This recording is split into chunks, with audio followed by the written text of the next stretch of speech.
Hello, this is Rhonda and welcome back to my studio. Today I'm actually going to take you through a tutorial where I am going to show you a little bit about painting in black and white. So these are two paintings that I did for my brother. I did them back in February for his birthday, and they were done exclusively with, I did black and white, and then I had a warming color and a cooling color and a little bit of additional things to keep the tones correct.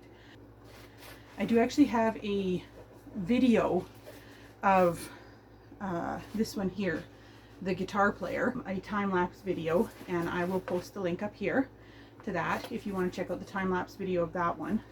And then I'm going to actually take you through a step-by-step process of how I did this video, or how I did this painting here of the bass player.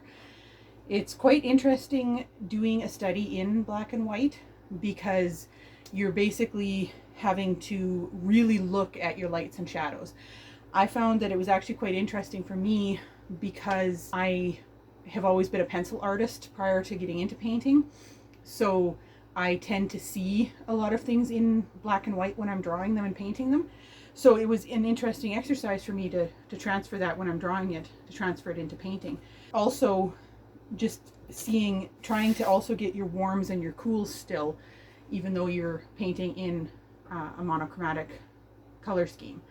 So it's a very interesting study, and it also, I found, helped me as I was advancing with my rose painting.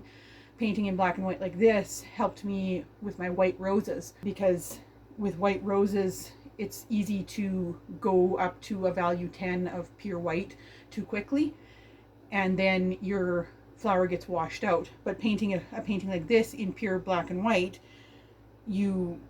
I honestly, on this painting here, I don't know if there's any place on this painting where I actually use pure value 10 white, other than possibly the reflection on some of the strings.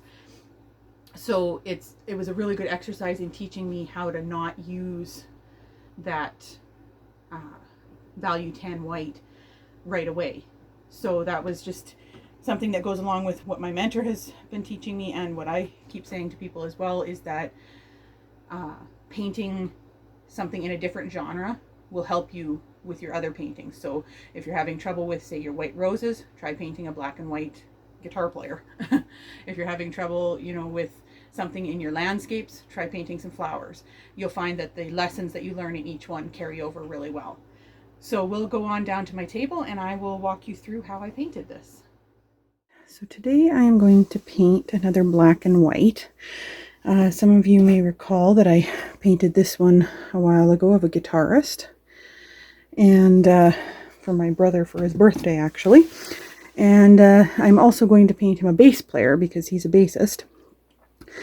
So I have my sketch drawn out. I have some of my brushes here. These are my fusion flats. I've got the 3/4 inch, the new 1/2 inch brush, a number 8 and a number 4. And then I also put out 2 liner brushes. This is a 0 line script liner and a number 1 short liner that I purchased. So those are also from Global Art. So I'm going to use those. For my paints today, I have my black and white. I decided to actually use black and not mix a black because of the style of painting that I'm doing. And then in order to warm things, I have yellow oxide. In order to cool things without changing the color too much, I have, this is my red violet, which is a really cool color. And then I have my phthalo blue and phthalo green blue. And those will help me to get my, to warm and cool my black and white. I also have my value scale over here, which I find is very important. So my light is coming in from this side on this one where I want to have it. I do have a reference photo just for inspiration. It's one that I took off of a music video that I liked. I just screenshotted it just as a reference to kind of inspire me. So yeah, here we go. So I usually like to start out with my darks because that allows me to get a good idea of how light I want to go in the picture. I base it off of the darks. So I'm going to take some of my black and I'm going to cool it off because I'm going into the shadows. I cool it off with the red violet, but then I use a little bit of the phthalo green blue. And what that does is that prevents it from hue shifting.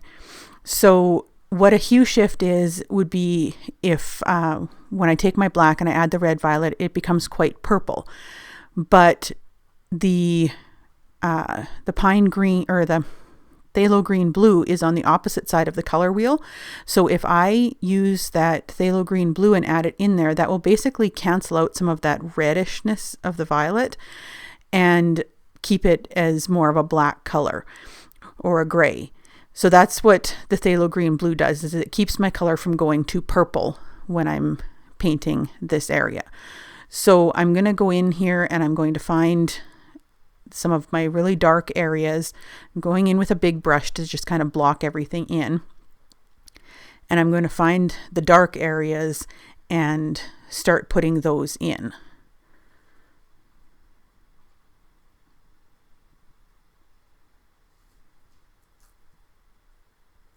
I also put out a cap of extender so that I can keep my paints wetter and thinner if I want.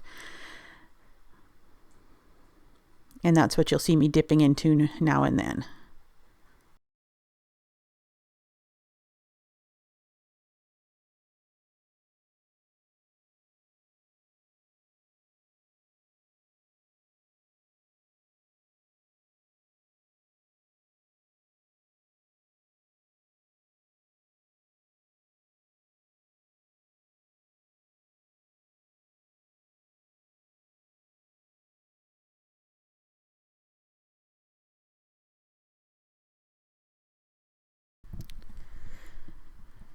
So I decided to switch down to a smaller brush. I'm going down to my 1/2 inch brush. The reason I did that is because I want to maintain a little bit more control over where I'm going on the painting. And I just found that the large brush was a little bit too large. So I'm going in and I'm continuing to put in these shadows. I'm doing this on a 1/8 inch board, and I'll have a link in the description as to where you can find these kinds of boards. I like to paint on them because I like the smooth surface of them, and it's just base coated with a gray, and then I drew my picture onto it last night. So what I'm doing here as well is I'm taking some lighter colors and putting in my edge of my guitar. And one thing that you'll notice is on this side of the painting, I'm keeping all my colors quite cool. Now, I know you've heard me talk quite a bit about temperature before. And temperature is very important to me in a painting. I like to keep my colors on the light side of my painting warm, and I like to keep the colors on the shadow side a lot cooler. And that really just adds something extra to the painting. It really, when I started learning to paint with temperature rather than just tone, it really added something to my paintings. It really brings your art to the next level if you can learn about temperature. And I'll be talking more about temperature as we go, but adding the red violet, which is a very cool color, to my black causes the color to go quite cool.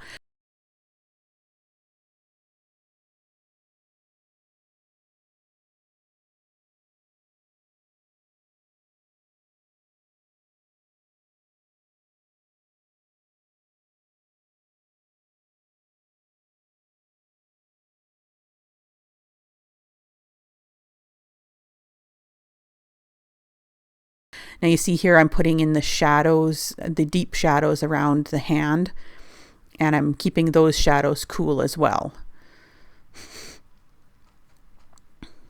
You'll notice when I put the paint on where my strings are, I didn't fully fill that in yet.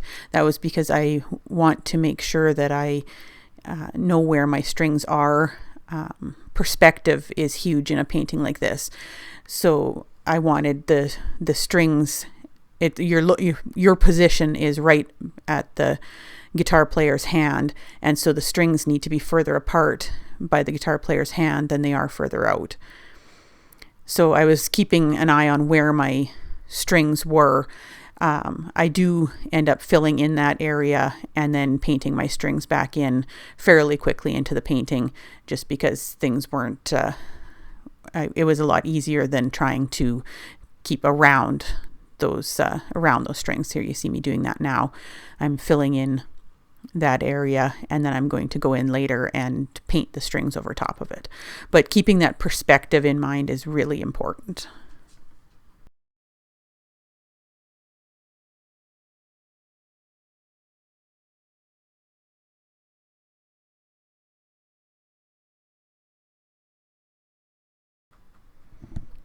So I'm going down to my number 4 brush now as I start adding in some of the reflection on the guitar. You'll notice that I'm keeping it a lot cooler still. I haven't gone to any warm colors as I'm still in the shadow side of the painting. And I'm making it a lighter tone, but it's still staying cool. And that's how I'm keeping this side of the painting a little bit more cool.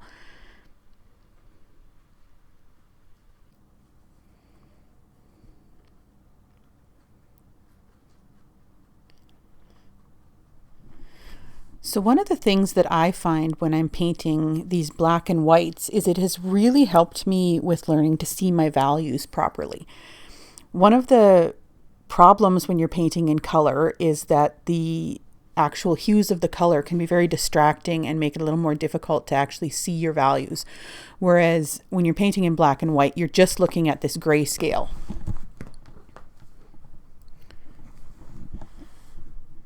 And where I find that that has really helped me is taking that over to painting my white roses now.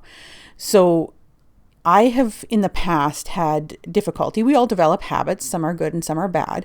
And one of the bad habits that I had developed was I would go up to the value 10 white too quickly. And what that would then do is it would really wash out my roses. I would get too bright too fast and I would lose all my shadows. Now, if you look at this painting that I'm working on right here, you can see that even in these areas here that I'm working on right now, I've gone, light in a couple of areas where the reflection is, but I'm nowhere near value 10. Value 10 is your titanium white here, and I'm really nowhere near it so far.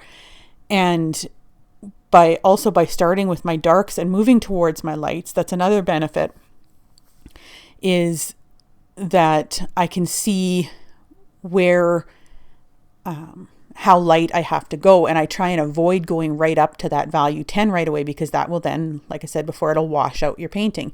You lose your shadows when you go too light because your white is so opaque. And the other thing that you'll find that's interesting is that you'll be making use of what's known as the law of simultaneous contrast. So when you put a gray, like the ones that I have on here, right next to that really dark black, it's going to make that gray look a lot lighter than it would if you were putting just that gray on the gray background. And you can really see that in the painting here, where you look at where I have the gray right against the black versus where I have the gray up in the top part there right against the lighter gray.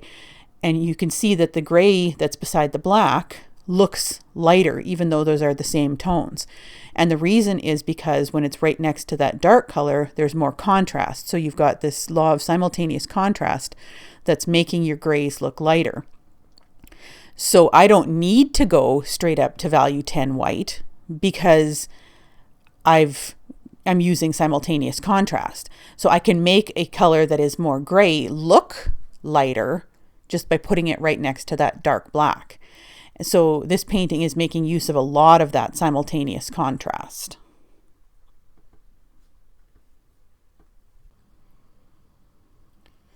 So one of the things that I'm going to do fairly early on here is I'm actually going to go in and I'm going to paint my strings in again. And for that, I'm going to use my script liner. and a really light gray. So I'm going to make a really light gray just by adding some more white. And I'm going to put some extender in it because that will allow it to slide more nicely across the board. And now you'll notice that I'm kind of rolling my script liner into the paint. And what that does is it keeps the end more at a point. And that will allow me to make thinner lines. Now you'll see me also in this part, I'm taking a ruler and using it. And I don't use a ruler a lot when I'm painting, but I will use it in cases like this where I'm painting something that is man-made. It's mechanical. A guitar it's an instrument, so it's going to have straight lines. Whereas when I'm painting, say, for example, a tree or something like that, you won't see me making perfectly straight lines because there aren't any perfectly straight lines in nature. But I'll use my ruler on a guitar because we know that there are straight lines. And this just also helps as a guide for where I want to put these strings and to make them straight and in the proper perspective. A perspective is a really important aspect in this painting, like I said before, because your viewpoint is right at the guitar. And when you're doing a super close-up painting like this, you really got to pay attention to perspective. Same thing as when you're doing, say, a high angle or a low angle painting, where you'll want to really demonstrate the distance. So you can think about this as the front of the guitar where the guy's hand is right in the foreground of your, say if this was a landscape, and where it goes up to the neck of the guitar, that's basically like your distant point. You're heading towards your vanishing point. And so you need to keep that in careful consideration when you're painting something like this. That's one reason why I like to draw it out ahead of time as well, because it took me a few tries to get the perspective that I really wanted when I was drawing it out. And it'll save you a lot of frustration when you're actually doing the painting part if you have that perspective figured out ahead of time.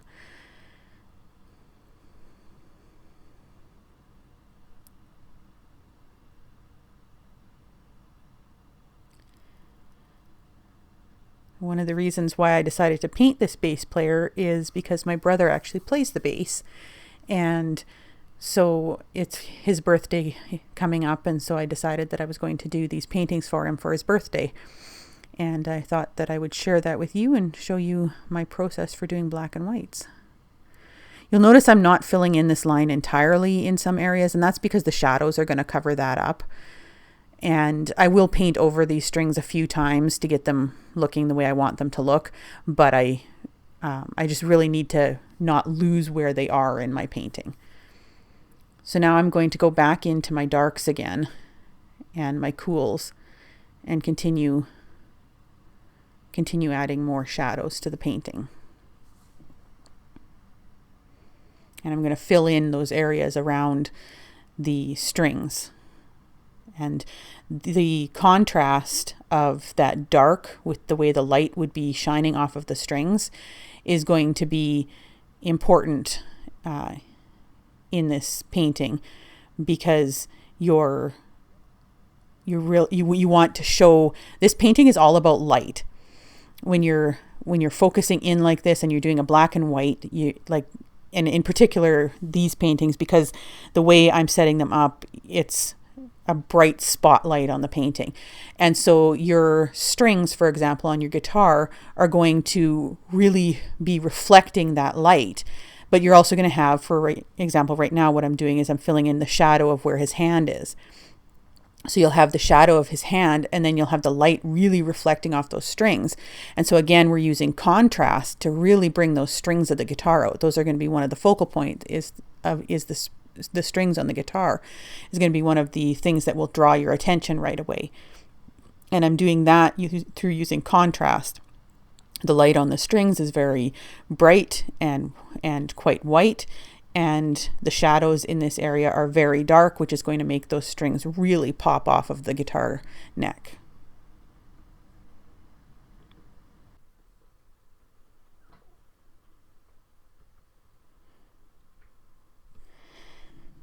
So everything that you do teaches you something that you can use in another area of your painting. So I'm painting these black and white guitar players, and it's teaching me something that's going to improve my rose painting. And that's something that my mentor says all the time, and that I've been telling you guys, is to paint in different genres.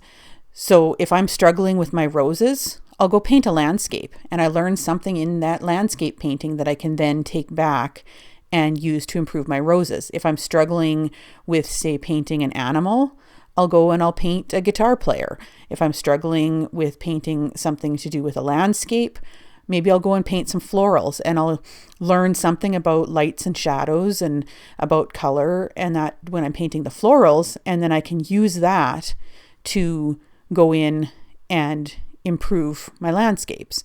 So you're always learning something from every genre you paint.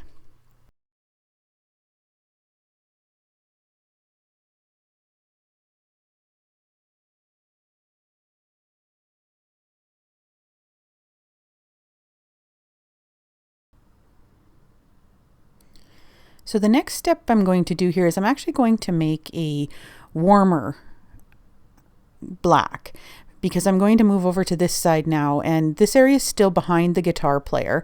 It's actually his shirt, so it's going to be black, but I want it to be warmer because we're on the warm side of the painting. So what I do is I add some yellow oxide, which is a warm color, and that causes the black to be a warmer black. And it might be a little hard to see this on the video, but when you're actually making the colors yourself, there's actually quite a difference between the two. You'll see me pinch wipe my brush here now before I go back into my cool blacks, and that's to keep the two separate.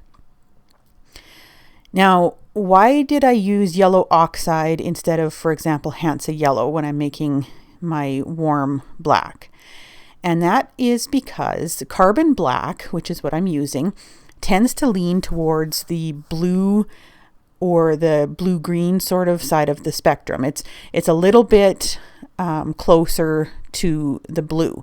So if I was to add Hansa yellow, which is a very bright yellow, it would actually turn the carbon black green. You'll see I'll just interrupt myself here just a moment to tell you that I'm making a half tone here. So I'm softening the edge of that black to the gray transition there by making a color that's somewhere in between the two of them, and that will soften that a little bit. So anyways, back to the Hansa. If I was to add Hansa to black, it makes a green. So even sometimes when I'm painting like with a limited palette, and I'm not putting out a green, I will actually use black and Hansa together to make my green when I'm painting flowers. Yellow oxide, on the other hand, is a much more toned green, a much more toned yellow. So the yellow oxide isn't going to change the hue of the black the way a Hansa would. So that's why I'm using the yellow oxide to warm it. Now you'll see here I'm again going with, as I move away from the deep shadow around his hand, I'm going to a lighter gray, but I'm still keeping it warm because now we're onto the warm side of our painting. And in particular with these paintings, I wanted to have a very obvious warm side and cool side because I'm painting it in black and white, and adding the temperature in is one of the ways to add interest to it when you're painting in a monochromatic color scheme. This area down here is another black area on the guitar, but I'm painting it with the warm black because we are on the warm side where the light is shining. The light is coming in right in this main area around his hand, which you'll see when I start painting the hand.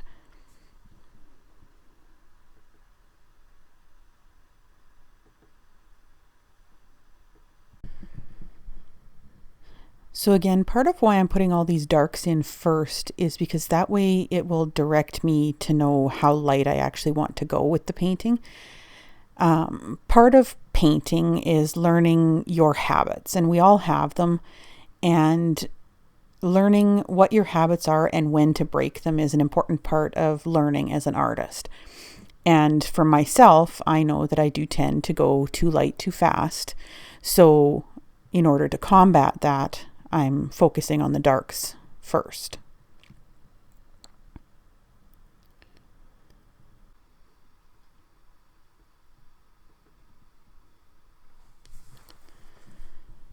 Now I'm painting some of my warmer shadows around the hand. So I'm going to be putting in this, they're still going to be dark, but they're going to be warmer. And then I'm going to move into this lighter gray that I'm keeping it warm with that yellow oxide. And I'm going to be continuing with painting the rest of the guitar. And you'll notice quite a difference. I especially notice it on the video here with the lighter grays. You can really tell the difference between your warm and your cool gray. This warm gray is a much you can really see the difference when it goes right up against that cool gray. The cool gray has more of a blue tinge to it. It definitely feels cooler, whereas this warm gray that I'm using, it's definitely, you can see the difference. I hope you can anyway.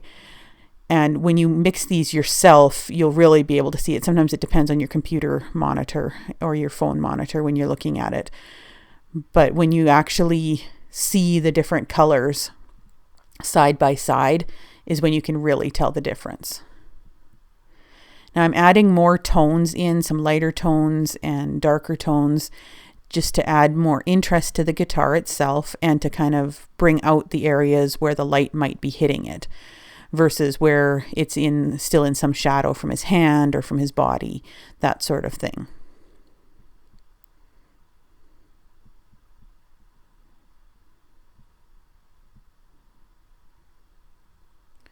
You notice right up in here where I'm transitioning, I've got that warm gray right next to that cool gray. You should be able to tell the difference between the warm and the cool.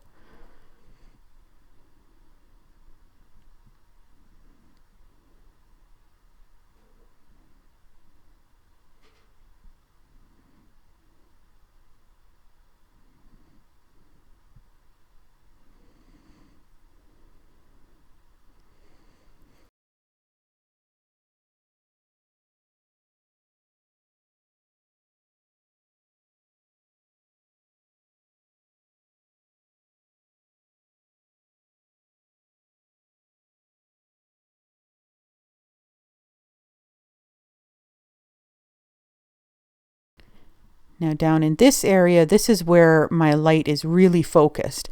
So you can see I haven't really added much black to it, but I have added the warm yellow oxide to it to make that area really bright. I want this area to be warm, and I want it to be where the main area of light is focused. Contrast is really important in a black and white painting. You need to really focus on where you want your contrast to be. And if I want that hand to really stand out, I'm going to want to contrast it. So I'm putting the lightest lights and the darkest darks next to the hand.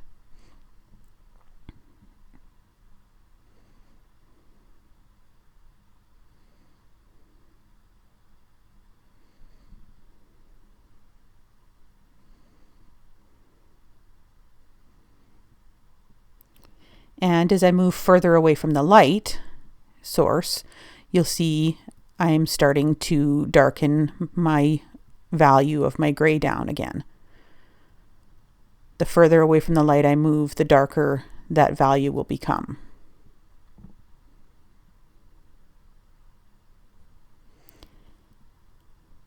Also, as I move more into the shadows, I'll darken it down as well.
Here you see me using halftones again as a way of softening the edge of my light there.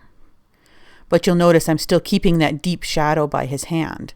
And I'm keeping that transition because I want the shadows to be more obvious there.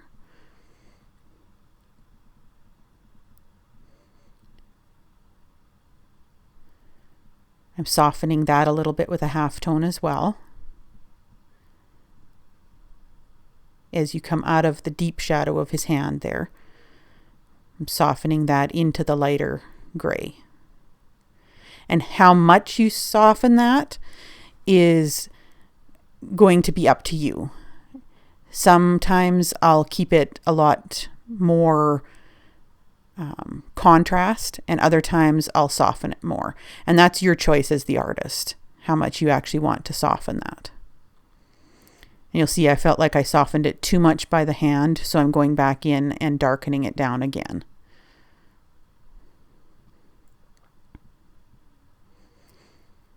And your brush calligraphy that you use as an artist and that you develop over time is going to become your signature.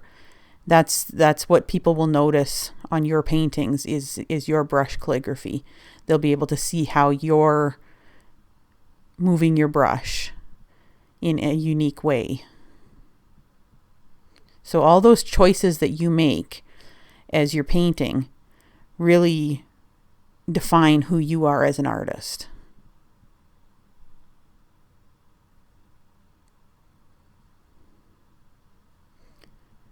I'm continuing to go in and soften edges and transition the way I want it to be so that it is a little bit smoother transition in there.